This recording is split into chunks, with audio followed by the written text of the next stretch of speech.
Hi, I'm Val from Therapeutic Camper. And I'm Rebecca from Relief Counselling, and this is Cuppa with a Counsellor. Cheers. Cheers indeed. And what we'd like to share with you today is a question we do get. What does confidentiality really mean in counselling?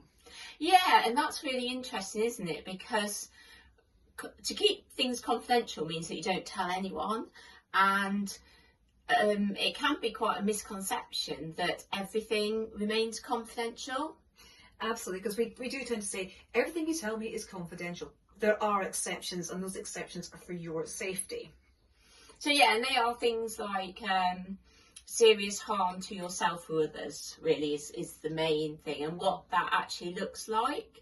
So when I talk to my clients with it, I say things like, oh, if you tell me you're going to leave here and walk in front of a car, we're going to work out who to tell outside of that, because I value your safety.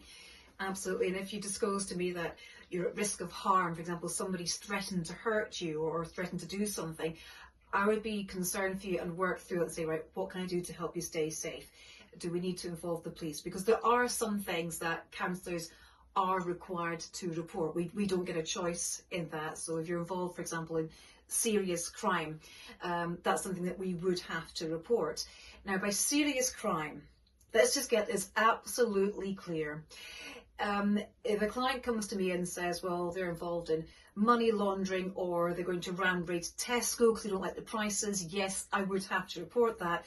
But if somebody told me that they got a parking ticket, oh gosh, no, I'm really not that bothered. That would not count as serious crime. So let's just get that absolutely clear. We do want you to tell us everything, but we want you to feel safe doing so.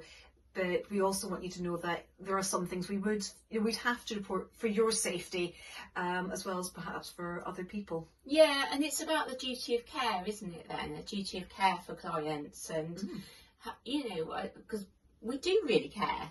Absolutely. Like, really care. And so we don't run around telling everybody else. That everything does stay confidential, but if we're concerned for your well-being, and we would say that, we wouldn't just sneak off and go, bit worried, I'll just sneakily call somebody.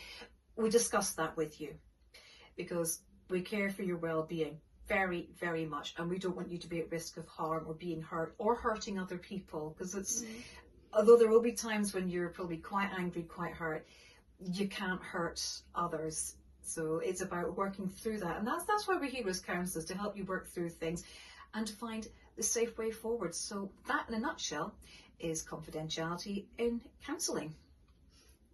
And this is Cuppa with a Counsellor. I'm Rebecca of Relief Counselling. And I'm Val from Therapeutic Camper. And if you have any questions, just put it in the comments below or email either of us. We look forward to seeing you soon.